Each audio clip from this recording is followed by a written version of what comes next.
My name is Chloe Stewart. I'm 26 years old, and my mother texted me, "Come home and apologize. We'll let you stay here, and we'll help you find a job." Less than an hour after another company rejected me. That was the moment I stopped pretending the pattern was random. Too many interviews had gone well before suddenly collapsing. Too many recruiters sounded interested, then disappeared. Too many hiring managers changed their tone right after asking a few routine questions. I wasn't losing jobs because I lacked skill. I was losing them because somebody was getting to people before I did. And the worst part was that it wasn't a stranger. It was my own family. My sister had convinced my parents to call places I applied to and tell them I had a criminal record I do not have. No arrest, no charge, no secret past. Just a lie, repeated in careful voices until it sounded believable. They didn't break my future with one dramatic act.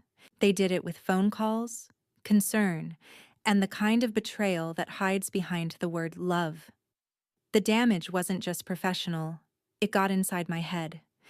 Every rejection made me question my talent, my resume, my portfolio, my choices, my sanity.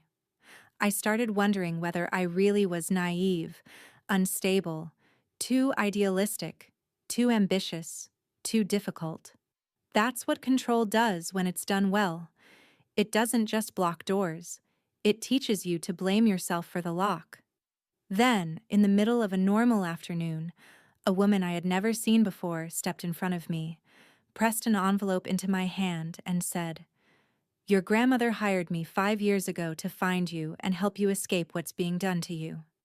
I opened it, read the first lines, and felt my whole body go cold, because suddenly this wasn't just family sabotage. It was a plan. It had been running for years. Before I tell you what was inside that envelope and what happened when I walked back into that house, tell me, what time is it for you right now? And where are you watching from? I'm curious to see how far this story will travel. The woman told me not to read everything in public. "First page only," she said. "The rest when you're somewhere safe." That sentence alone told me more than enough. Safe from who? I stepped aside, opened the envelope, and recognized my grandmother's handwriting instantly. The first line hit me like a slap. "Chloe, if this letter has reached you, then I was right to fear they would keep you dependent until you no longer recognized your own life." I read it again, slower. Then came the next line. "Your sister has been tracking your applications, your calls, and your movements more closely than you know. Your parents may tell themselves they are helping. They are not." I stopped breathing for a second. My grandmother hadn't written that out of suspicion. She had written it because she knew. Attached to the letter was a printed document titled "Confirmed Employer Contacts."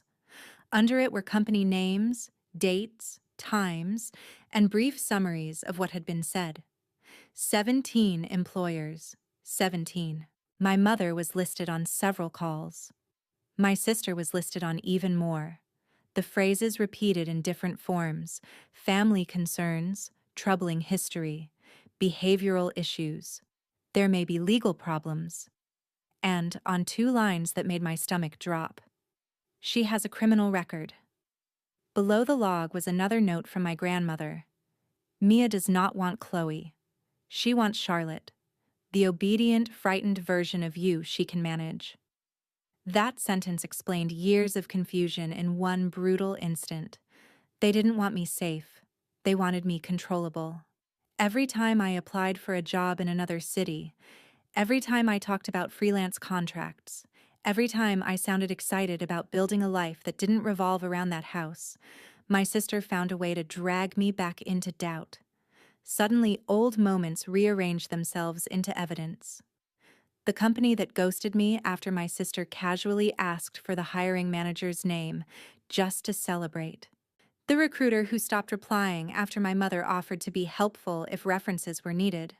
The studio that loved my portfolio until the morning after a tense family dinner where I mentioned relocating. None of it had been bad luck. It had been interference. I opened the next set of pages and found transcript excerpts from recorded calls. My grandmother had hired a private investigator 5 years earlier because she noticed patterns in how my sister talked about me, interrupted my plans, and reshaped family narratives around my choices. One transcript showed my sister telling my mother, "Concerned mothers are believable. If they think Chloe has a record, they won't risk hiring her." Another line was even worse. "If she gets a real job, she's gone. If she's gone, we lose control." I stared at those words until they blurred. Do you know what it feels like when the people who raised you don't just mistrust you, but actively design your dependence? It doesn't feel loud. It feels precise. It feels like years of confusion suddenly turning into structure. At the bottom of the page, my grandmother had underlined one sentence twice. When a family starts calling domination love, ask yourself what else they have renamed. I folded the papers back into the envelope, knowing one thing with complete certainty. I was done wondering whether I had imagined any of it. I had proof now, and proof changes everything. As I walked home, my phone buzzed with a message from the investigator. She had sent one audio file and one sentence. Listen before you confront them. I stopped, put in my earbuds, and pressed play. My sister's voice came through first, calm and confident. "I called the studio myself. Mom handled 2 of them better than I did. She sounds worried. That's what works." My mother gave a small laugh in the background. Then my sister said the sentence that killed any last trace of mercy in me. "If employers think Chloe has legal baggage, they'll back off. She'll stop chasing this graphic design fantasy and stay close where she belongs." I lowered the phone and stared ahead. That was not fear. That was not misguided love. That was strategy. A few seconds later, my mother asked, "What if she finds out?" My sister answered, "Then we say we were protecting her. Dad will back us if we keep it about safety." That was when the last piece clicked into place. They didn't just sabotage me. They had rehearsed the excuse they would use if I ever caught them. I opened the rest of the envelope and found a flash drive, a legal statement from my grandmother's attorney, and a second letter marked, "Read after the audio." In that letter, my grandmother warned me exactly how the confrontation would go. She wrote that my sister would become calm first, then offended, then tearful only when she started losing control. She wrote that my mother would talk about sacrifice, fear, and family. She wrote that my father would try to smooth things over without naming what had actually happened, and then she gave me something far more powerful than validation. She gave me leverage. Part of her estate had been placed under trust management, and she had added a clause stating that if any beneficiary used fraud, coercion, or reputational sabotage to block another beneficiary's independence, their access could be suspended pending review. My sister had been trying to control my job search while quietly positioning herself around money she assumed I'd never be strong enough to protect. On the flash drive were employer summaries, call logs, screenshots of messages, and a folder labeled Employer Packet. Clean, organized evidence designed to clear my name quickly. That folder changed me. Up to that point, I was angry. After seeing it, I became focused. Revenge stopped meaning emotional confrontation and started meaning consequence. I backed everything up to the cloud, forwarded copies to a private email, and sent one message to the investigator. If anything goes wrong tonight, loop in the attorney immediately. Then I turned on the voice recorder on my phone before I stepped inside my parents' house. The television was on. Dinner smelled normal. Plates clinked. The scene was so ordinary it was insulting. My sister sat at the dining table with her laptop open. She looked up, saw my face, and didn't even pretend. "What?" she said. I set the envelope on the table between us. "We need to talk." For the first time in years, I was not asking for permission to be heard. I was bringing evidence. My mother appeared in the kitchen doorway as soon as she heard my tone. "What's going on?" she asked. I didn't answer. I took out my phone, placed it on the table, and pressed play. My sister's voice filled the room. Concerned mothers are believable. My mother went pale so fast it was almost hard to watch. My sister stood up immediately. "Turn that off." I didn't. I let the whole recording play. The part about employers backing off if they thought I had legal trouble. The part about my mother handling the calls well.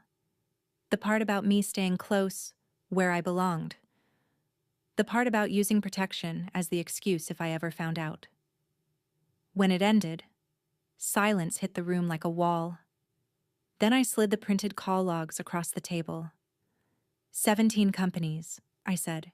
You contacted 17 companies and told lies about me. Want me to read the dates out loud? My mother whispered my name like she was the injured one. I cut her off. No.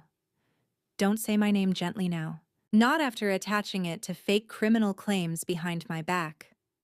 My sister recovered first, because of course she did. You don't understand the full context, she said. I laughed once. Then explain the context where telling employers I have a criminal record becomes loving. She tried another angle. You were making reckless decisions.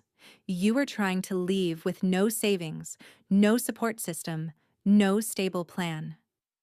I fired back immediately. Applying for jobs is not reckless. Building a career is not a fantasy. Telling employers I'm dangerous is not protection.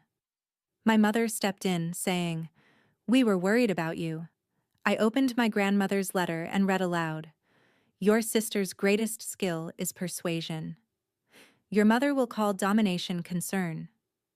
Then I placed the attorney's statement on the table and watched my sister's face tighten.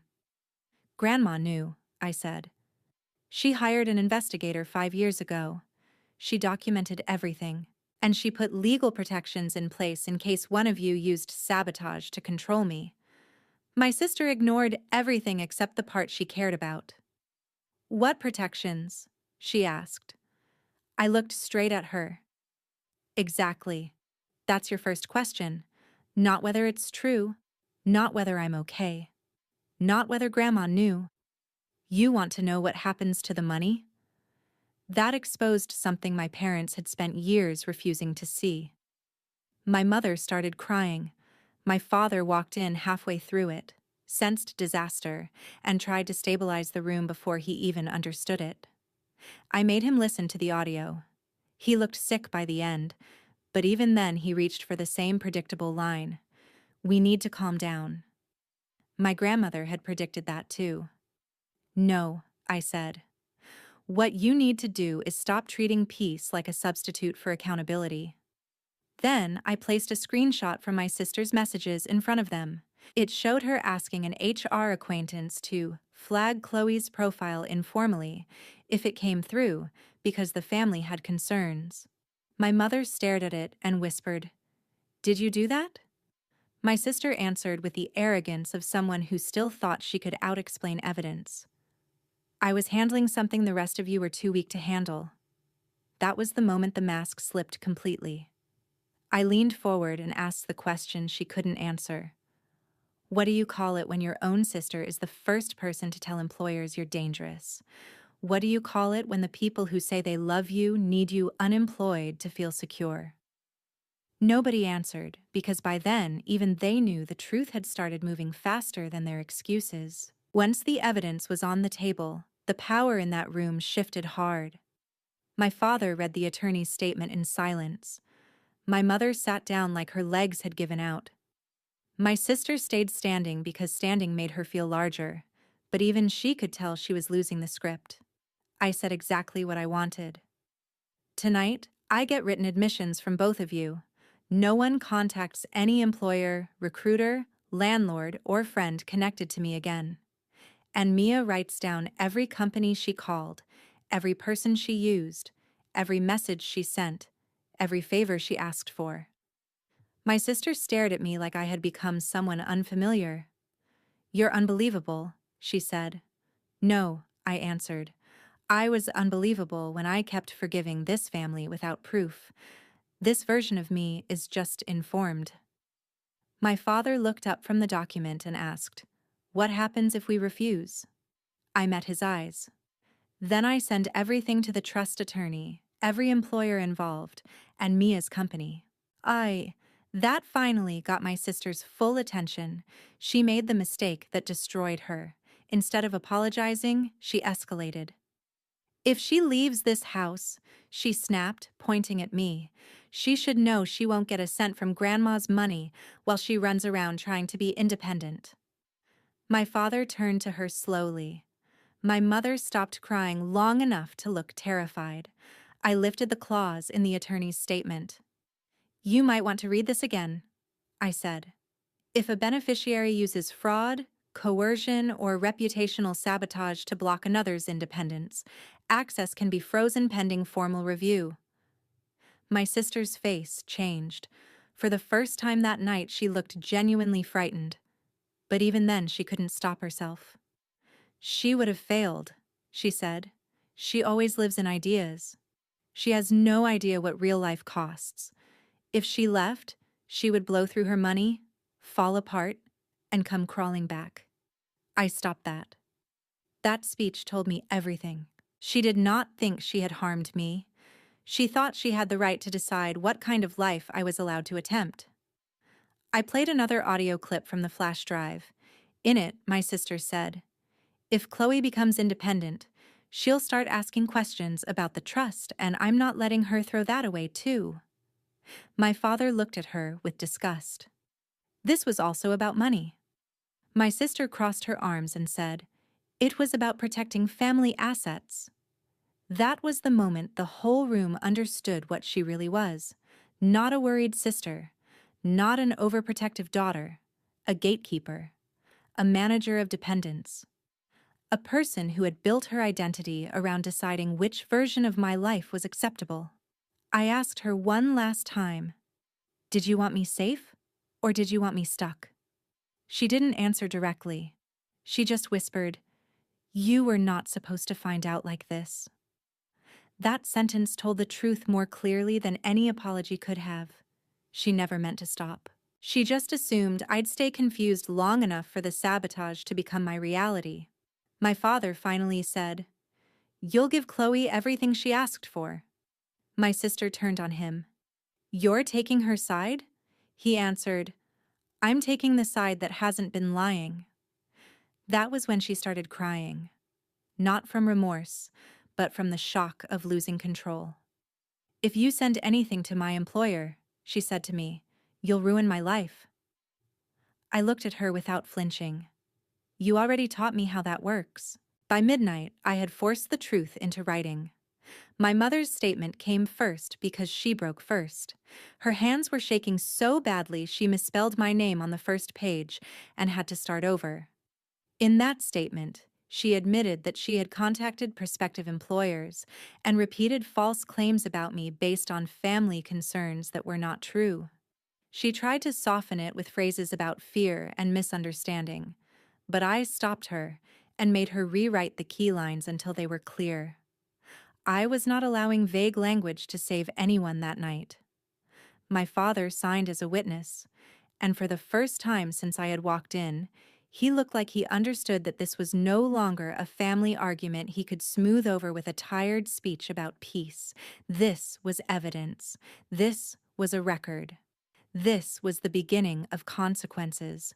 My sister fought harder. She kept saying I was being vindictive, dramatic, unstable, and cruel, which was almost impressive considering the amount of proof sitting in front of her.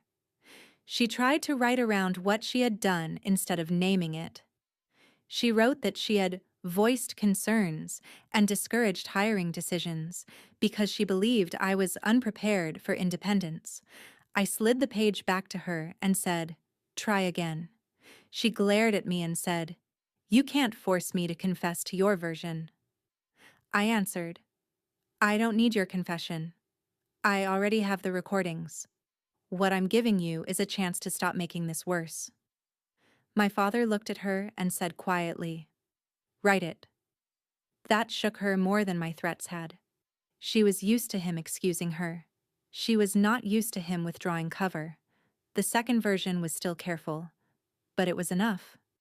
She admitted to contacting employers, presenting false impressions of legal or behavioral risk, and influencing hiring outcomes against me. She signed it with a hand that was trembling from rage, not regret. Then I asked for something she did not expect me to insist on with that much force.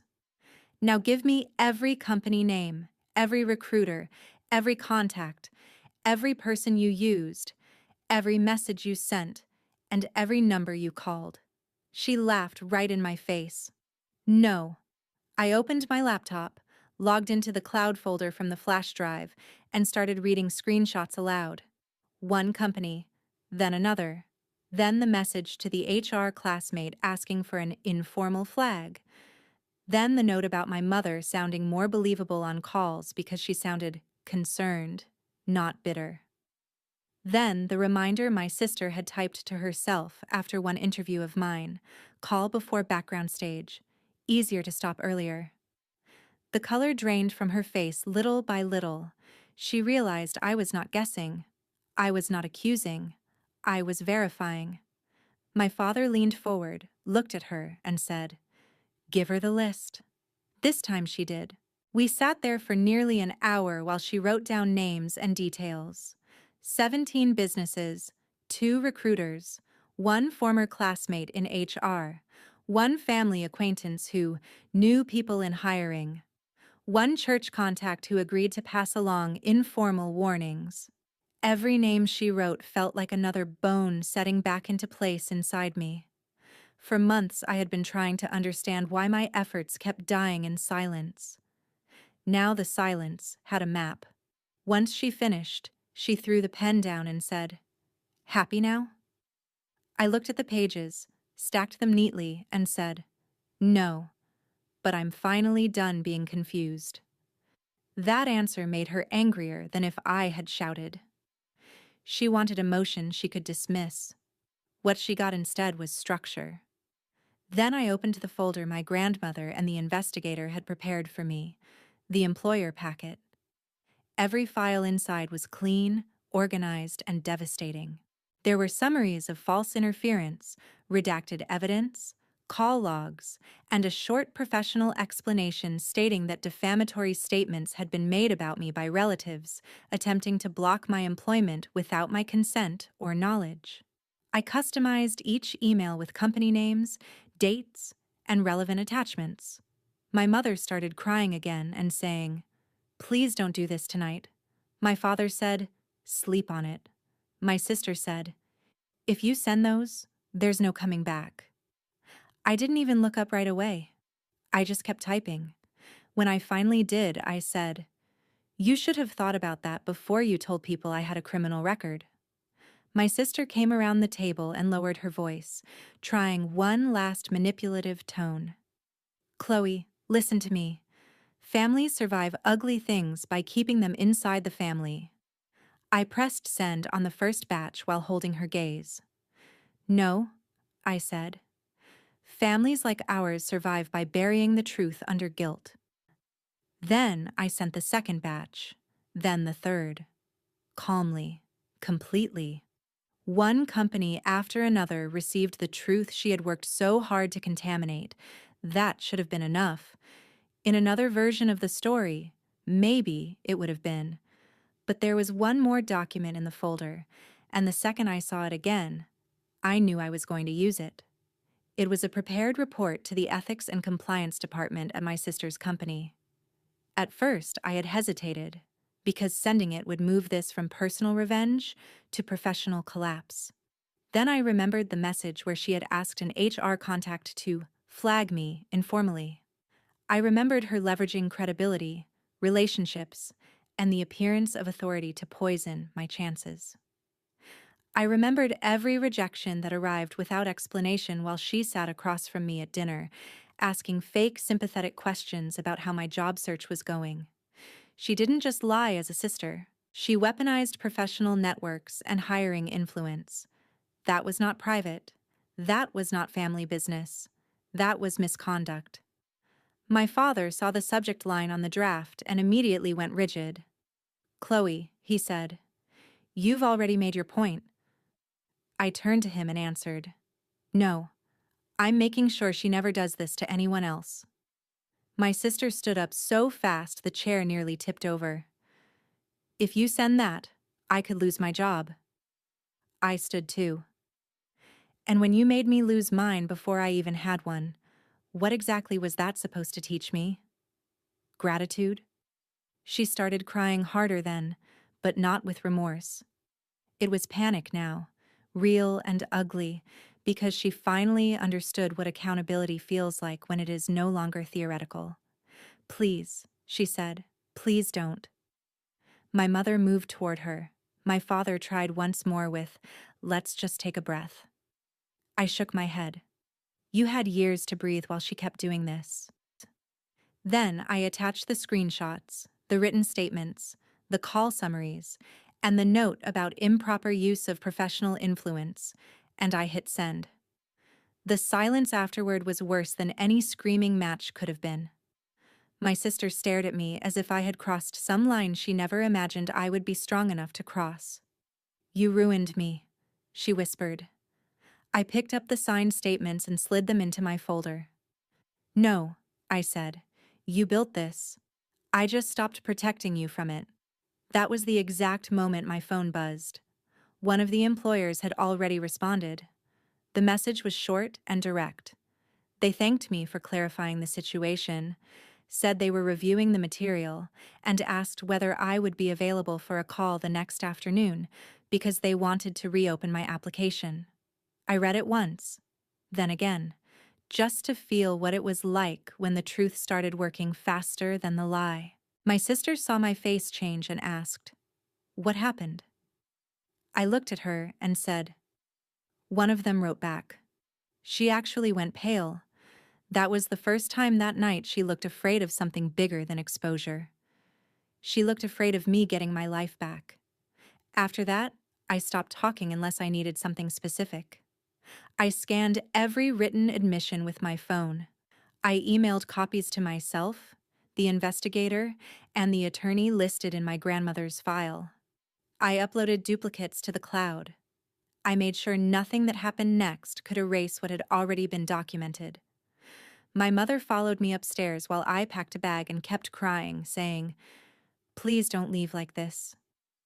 I folded clothes without looking at her and said, "I'm not leaving like this. I'm leaving because of this." She tried to say she was still my mother. I stopped packing for 1 second, turned to her, and answered, "Tonight you were her accomplice." She cried harder, but I had nothing left to soften. On my way out, I passed my sister's room. She was sitting on the edge of her bed, phone in both hands, waiting for consequences to arrive. She looked up at me and said, "I never thought you'd actually fight back." I adjusted the strap of my bag and said, "That was your biggest mistake." Then I walked out of the house with the envelope, the evidence, and the first real sense of direction I had felt in months. The next morning, the fallout started exactly where it should have, with the truth moving faster than the lie. 3 employers responded before noon. 2 reopened my applications. 1 apologized directly for acting on unverifiable claims and asked whether I was still interested in interviewing. I said yes. That same morning, the investigator called to confirm that the trust review had been triggered. My grandmother's clause was real. My sister's access and influence were frozen pending inquiry. She could not hide behind family structure anymore. At the same time, my parents started calling and texting, asking me not to make things public, asking me to handle it privately, asking me to think about what this will do to the family. I ignored all of it. The family had already done what it was willing to do for itself. I was finally doing something for me. My first reopened interview happened that afternoon with a branding agency I had loved from the beginning. The creative director admitted they had received urgent personal warnings framed as credible and had hesitated because of them. After reviewing my evidence, they wanted to reconsider. I showed them my portfolio, answered every question cleanly, and heard my own voice return in real time. Later that evening, my father left a voicemail saying my sister's company had placed her on administrative leave pending an internal ethics review. He said it like he wanted me to feel guilty. I didn't. It wasn't happening because I was vindictive. It was happening because she had used manipulation professionally as well as personally, and the evidence finally reached people who had the power to act on it. By the second day, 2 more employers had reopened discussions with me. By the third, the branding agency invited me to a second interview, and another recruiter called to revisit a role that had unexpectedly stalled. I knew exactly why it had stalled. I just also knew now that sabotage collapses fast when documented properly. The trust attorney sent me another letter from my grandmother, one that had been sealed unless a pattern of interference with my independence was confirmed. In it, she wrote, "Do not waste your future proving your goodness to people who required your weakness in order to feel strong." That line stayed with me. I signed a lease on a small studio apartment within a week. It wasn't glamorous, it wasn't dramatic. It was mine. My mother came to the hotel once, crying, explaining, saying she thought the calls were warnings and not destruction, saying she was afraid of losing me. I listened and asked one question. When I kept getting rejected and smaller and more ashamed, did you ever wonder if the plan was working too well? She said yes. That was enough for me to close the door. My father sent a long email about healing, but he avoided words like fraud, sabotage, and defamation, so I replied with boundaries instead of emotion. My sister sent one final message after her company terminated her. "Are you happy now? I lost everything?" I answered with the only truthful line possible. "No. I got back what you tried to take." A week later, I accepted a contract role with the branding agency, with strong potential to turn full-time. My career restarted the same week hers collapsed under the weight of the tactics she had used on mine. I made one public post on LinkedIn about hidden employment sabotage and how reputational lies can come from the people closest to you. I did not name her. I didn't need to. Then I told a shorter version of the story on TikTok, and the comments flooded with people describing parents ruining leases, siblings opening mail, relatives calling bosses, and families disguising control as care. That was when I understood how common this kind of betrayal really is. My sister eventually left New Orleans. My mother kept apologizing. My father kept trying to make the damage sound mutual. The trust review stayed open. But none of that changed the outcome that mattered most. She had tried to trap me in shame, dependency, and self-doubt. Instead, I walked out with evidence, reopened my career, triggered legal consequences, reclaimed my future, and watched the person who sabotaged my life lose the very stability she used to lecture me about. So let me ask you this. What would you do if the person destroying your future wasn't a stranger, but the family member smiling while they closed every door behind your back? Comment your real story below. I'm reading every comment. At Revenge Argon, our team works hard to create meaningful and engaging stories for our audience. We are committed to making it clear that these are fictional stories, created to share educational lessons, positive values, and thought-provoking messages with viewers. The villain in this story is especially disturbing because the betrayal comes from someone who should have offered love and protection, not control and destruction. Her actions show how jealousy, manipulation, and greed can quietly ruin another person's life. If you were in Chloe's place, how would you deal with a villain like this? Would you forgive her, expose her, or walk away for good?